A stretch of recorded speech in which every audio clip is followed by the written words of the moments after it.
Alright, it's been a long time since I've done this, but I wanted to share my thoughts on the most Red Sox offseason of all time. Holy crap.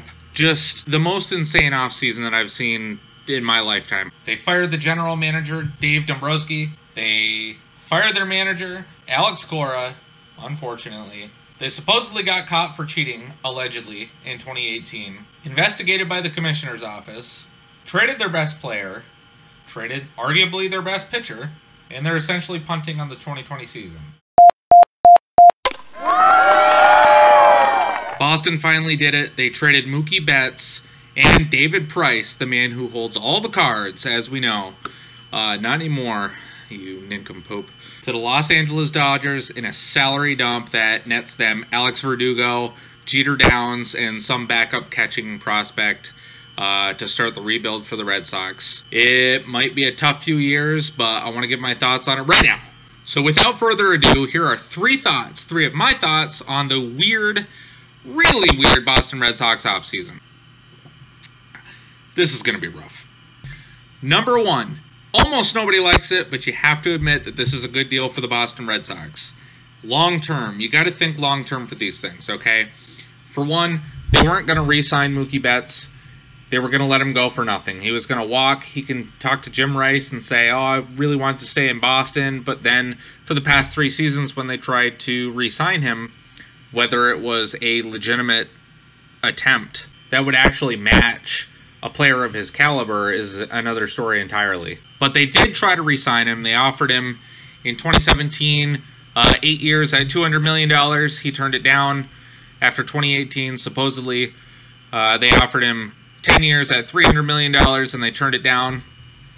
And just this offseason, he asked for 12 years, $420 million.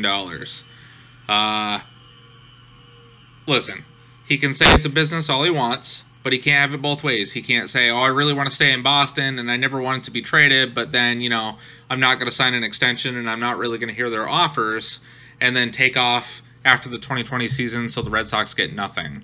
It's an unpopular decision, but at least they got 3 really good prospects for Mookie Betts. Now, you can say he's one of the all-time greatest Red Sox players ever and compare him to Ted Williams and Carl Yastrzemski.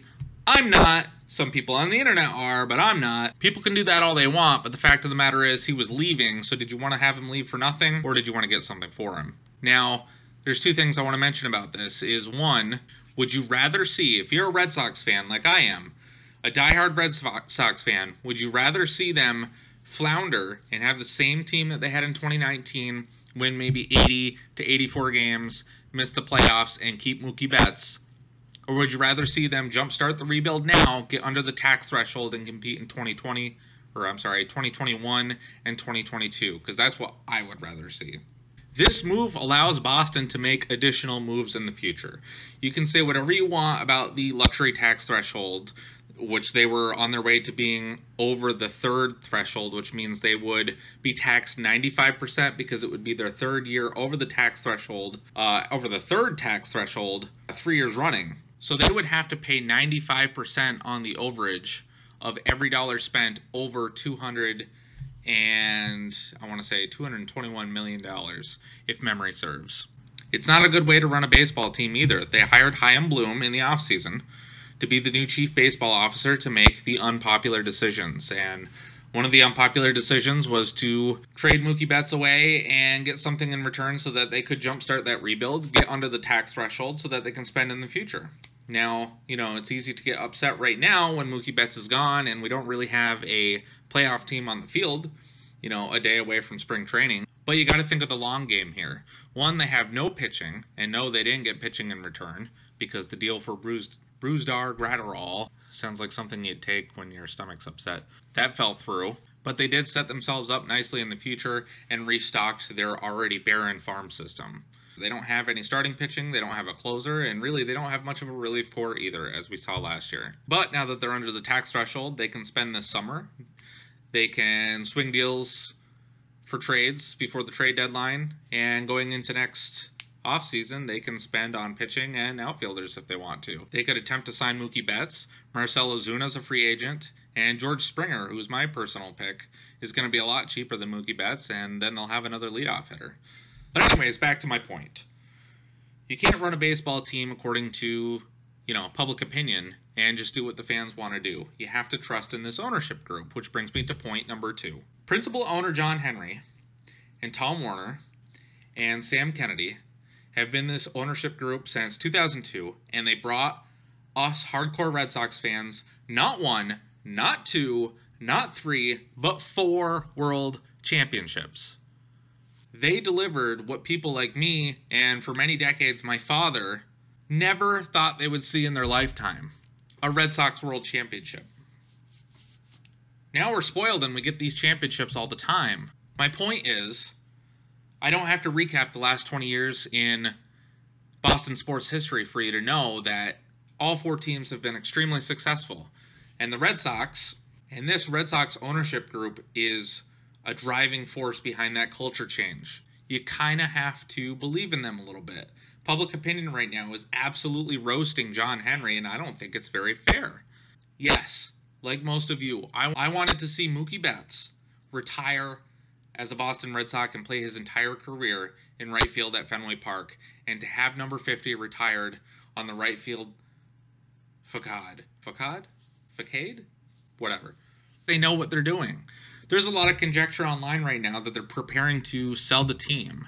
Listen, they're not going to sell. They know what they're doing. They've done this in the past. They've rebuilt in 2012, and nobody thought they were going to compete in 2013, myself included to a certain extent. But they did, and they won a World Series. They know how to rebuild a team. Now, this isn't a true rebuild. This is a retooling.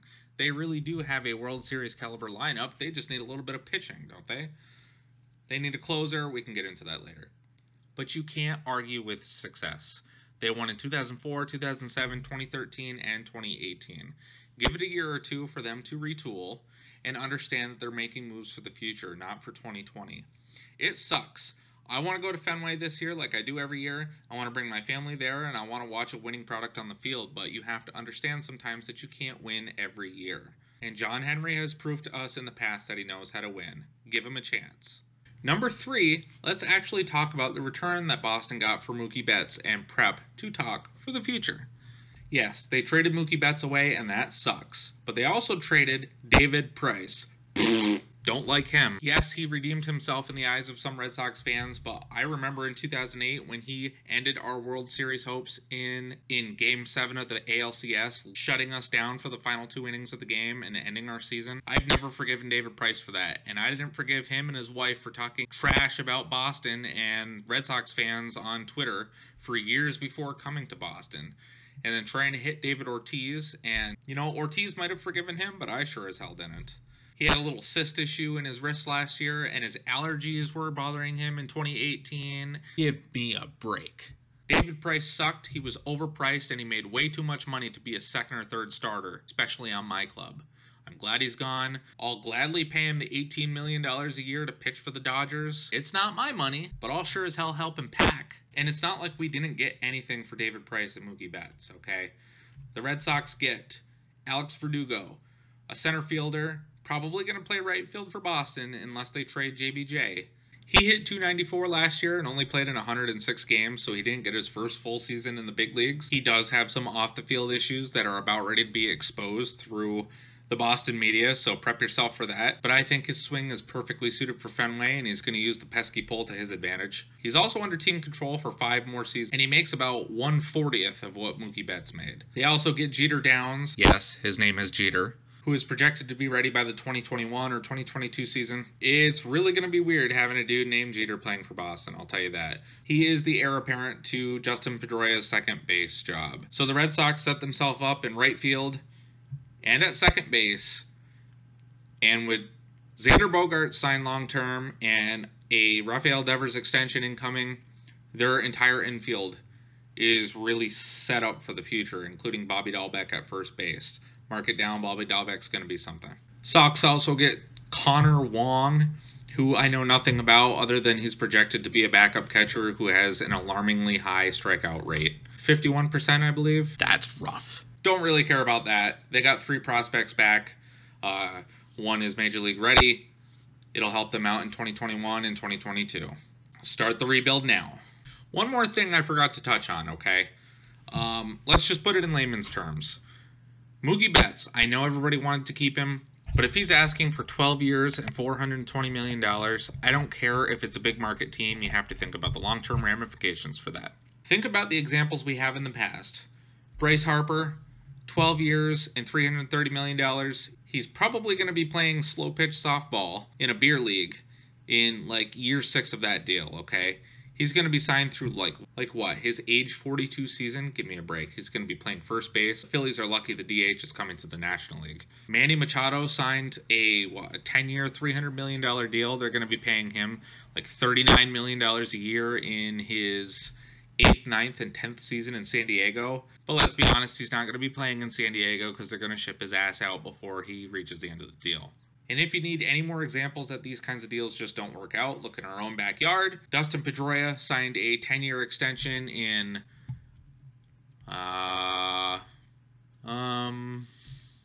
he signed that 10-year extension after the 2013 World Series. Boston succumbed to public pressure. The popular opinion, just like it was for Mike Lowell after the 2007 World Series when they gave him his extension. Everybody loved Mike Lowell. Everybody loved Dustin Pedroia. They wanted them extended. And they did so. You pay up front, and you pay the extra years, but you pay up front that huge deal to keep them in a Boston Red Sox uniform or for whatever club, and you get their best years at the beginning of that extension, and you kind of take the brunt of that deal later on in the deal, okay? Dustin Pedroia, it obviously didn't work out. He's played, I think, in 8 games since 2017, since the Manny Machado injury, the slide into second base. If memory serves, that was 2017.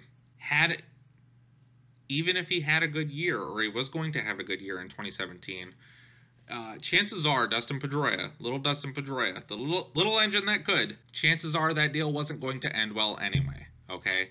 In 2020, he's going to be 37 years old. Call me crazy, but I don't see a lot of 37-year-olds playing second base at a high level in Major League Baseball anymore. Say what you want about Mookie Betts, but if they signed him for 12 years, which the extension would have kicked in after 2020, the contract wouldn't end until Mookie Betts is 40.